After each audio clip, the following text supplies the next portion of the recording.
Hello, and welcome to Why I Love Warhammer, this series where I go into an unscripted ramble about why I love something in this hobby. And on this episode, it's the Ossiarch Bonereapers. Let me know if you like the new channel, the new backgrounds I'm doing for these videos, by the way. I'd really appreciate that.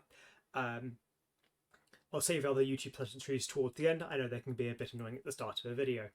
So, the Ossiarch Bonereapers, they are part of the Legions of Death in Age of Sigmar. I'm glad I waited at least 15 seconds before saying that word. The Grand Alliance of Death. They are, to the outside observer, they are an army of skeleton warriors, right?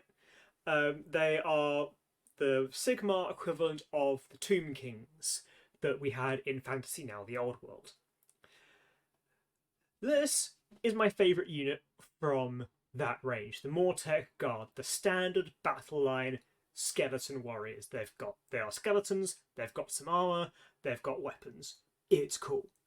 When I was looking into getting it into Age of Sigmar initially, I was playing Necrons in 40k, who are skeleton warriors.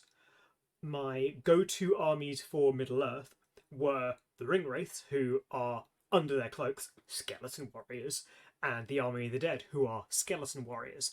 The only reason I didn't pick these guys up at the time was because I felt like having a third game where my primary army were skeleton warriors would just be would just be creating a stereotype for myself I didn't really want to have. It's a shame though, because as much as I love my Skaven, and I do love my Skaven, these guys are so cool. I think these guys are really fun. One thing I also liked is from a list building perspective. At time of writing, to have one unit of these Mortek Guard, you need the minimum is 10, but they come in boxes of 20, which means if you're less of a fan of the Mortek Guard and you prefer the other units, you can get 2 battle lines for the price of 1 box in Mortek Guard. That might not hold up in later editions, or when they get their next. This is recorded on the 26th of February, right? Due to go up on the 28th. For all I know, on Tuesday the 27th, they're going to say, and here's the new. Here's the new battle tome for the Mortek Guard coming out soon. So for the Ossiarch Bonereapers, Mortek Guard are no longer battle line, and the minimum squad size is 50. You never know, right? So, but at time of recording, these guys are a really efficient unit to have in your list. And if you're like me and you just like skeletons, even better. And yeah, they're weirdly complicated as well. Like they've got, you've got the standard skeleton nature of them, the bones. They've got glowing eyes.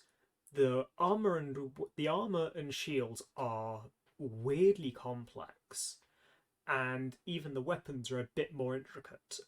Like if it were me designing them, they'd be a skeleton, wouldn't have glowing eyes, they wouldn't be wearing armor because they're skeletons, and they'd have like a wooden spear with a metal bit on the end. You'd have bone, brown, silver. That would be the 3 colours of them. But that's me being the type of hobbyist I am, not trying to sell a faction or for a company that is worth more to the economy of the United Kingdom than the entire fishing industry. That fact still blows my mind. Nagash, Supreme Lord of the Undead. How can you not love this guy? I love the spirit hosts around them, but in terms of lore, this guy is responsible for the end times, for the death of Warhammer Fantasy, for the creation of Age of Sigmar. It's kind of his fault. This is the bad guy. This is the bad guy from that setting, and it's glorious. I love how he floats up on this spiritual energy. It's such an imposing model. This guy is, again, last I checked, he was a little over 900 points. This is half your army if you want this guy as your general. And to be honest, worth it.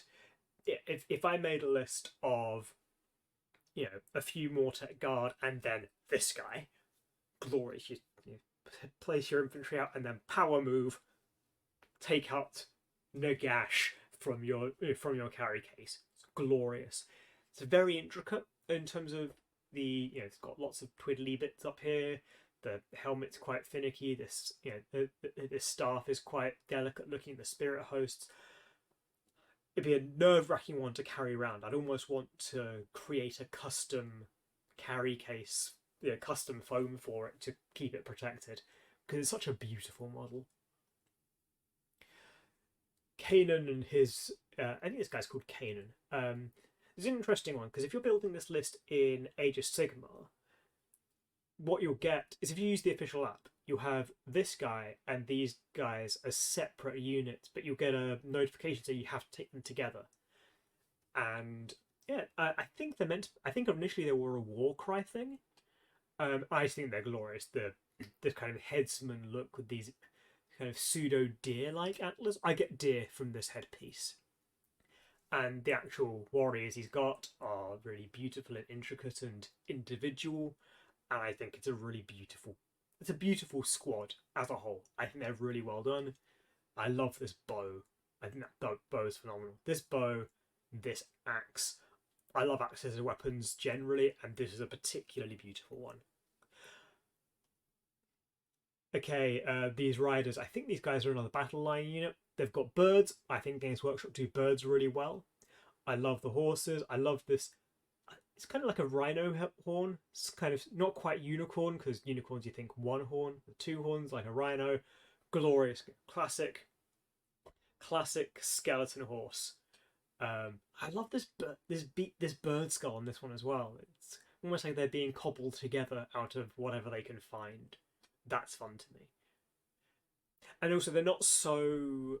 They're kind of individual enough that you can really feel each member of that squad belonging, but they're not so individual that if you had multiple squads, you'd feel like it was repetitive.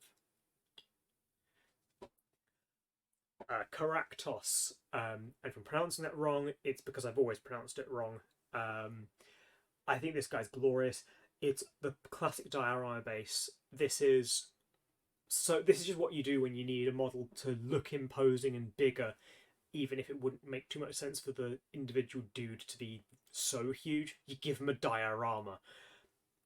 I think it's a beautiful sculpt, a beautiful model. I love the guys on the side, and this is actually, so whenever I've talked about having a diorama base in my private life, because I talk about this game in my private life as well, obviously, but I use this as the example of how would you make this, how would you turn this model into a imposing unit? They can't be that much bigger as a person, because that would break the law.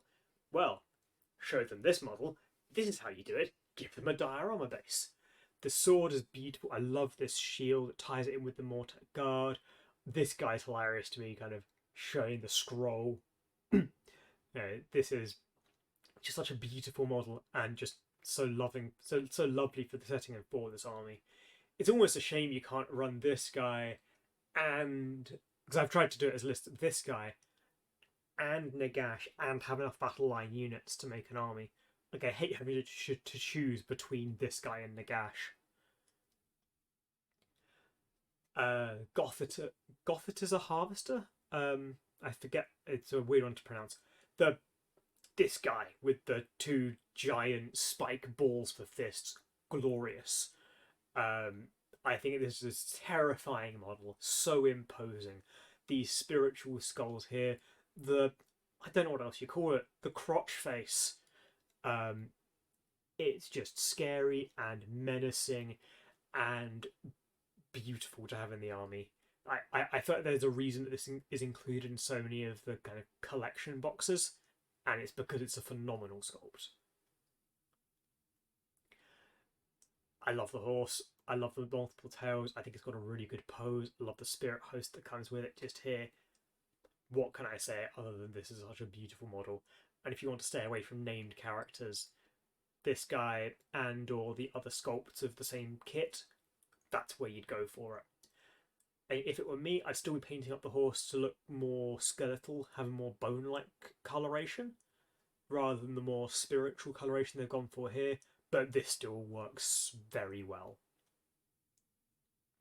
Yeah, more of these characters. I just think that it's nice to have characters like this animating up a skeleton. It's just really cool. They've given him the, he's standing on a plinth to give him some more, give him some more gravitas.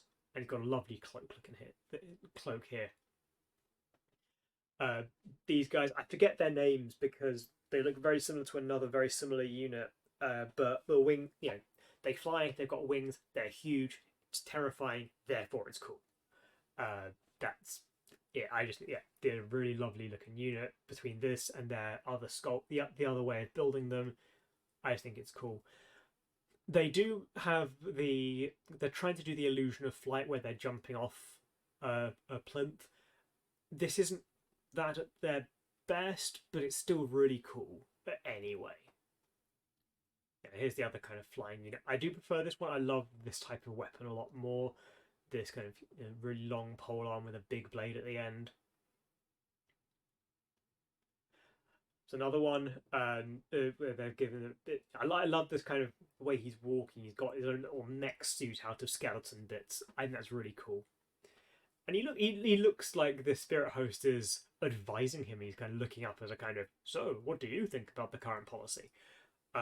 It's a really cool looking sculpt and just a fun one to have as a general if you wanted to stick to physically smaller models. Again, I love the kind of magical nature of all these different leading units. This is how you do floating, right? The feet are in the air, but this spiritual energy, this smoke, is going all the way down. So he's definitely floating, even if the model is still very firmly affixed to its base. These guys are terrifying. The multiple faces, the forearms. It is reminiscent to me of Legend of Zelda Skyward Sword, the boss Koloktos. That's what this reminds me of. But it's what if Koloktos was a huge skeleton and was even more terrifying. Again, having the 4 blades and 4 arms is glorious. Two-handed weapons. Again, the sheer terror you'd feel going up against this thing in real life. It would be huge. Like, I'm a short guy. I'd probably maybe make it up to his shin. Maybe I'd make it up to waist height. Either way, this thing's 2 to 3 times my height and is terrifying. Glorious model. Run as many of these as you can if you agree. The big catapult. What can I say? It's a siege engine. It's a trebuchet, not a catapult. But it's still a glorious trebuchet. I love this kind of centipedal thing here with all the legs, so it's like moving on its own, and they're tying it down. Coffee break and an administrator. If you ever work in project management, this is a very realistic thing. This is delivering an IT project. I kind of want to make a meme about it of, developer, QA tester, scrum master, product manager. That's what this is. This is IT development. This is software development in one image. But anyway, jokes aside, bad jokes aside, this is still a really cool model. Love having a trebuchet as part of the army. Now, this is what I'm talking about. It's got a really good illusion of flight. The tail is kind of barely touching the base. It's got the spirit host. It's good. It's well balanced, actually, to have kind of the weight distributed the way it is. It's filled with spiritual skulls, but the actual structure of the beast is still skeletal in colour. It's a beautiful looking flight. This feels like an anti-Santa Claus. In every way, that's a good thing. Every way there can be a good thing, this is the anti-Santa. Yeah, very happy about this.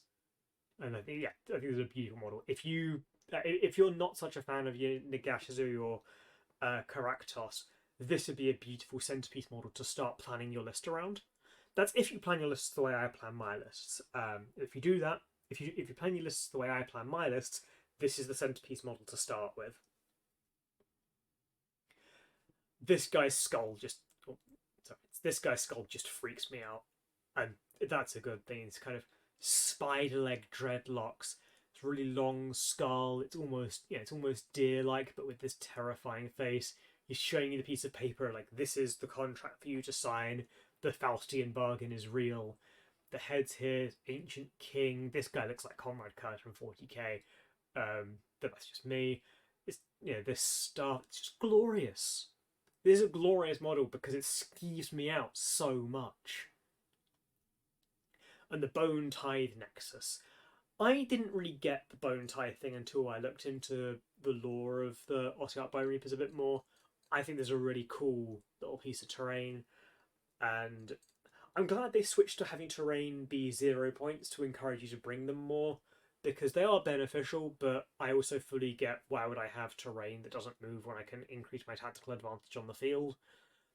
So many bones, and bones are hard to paint.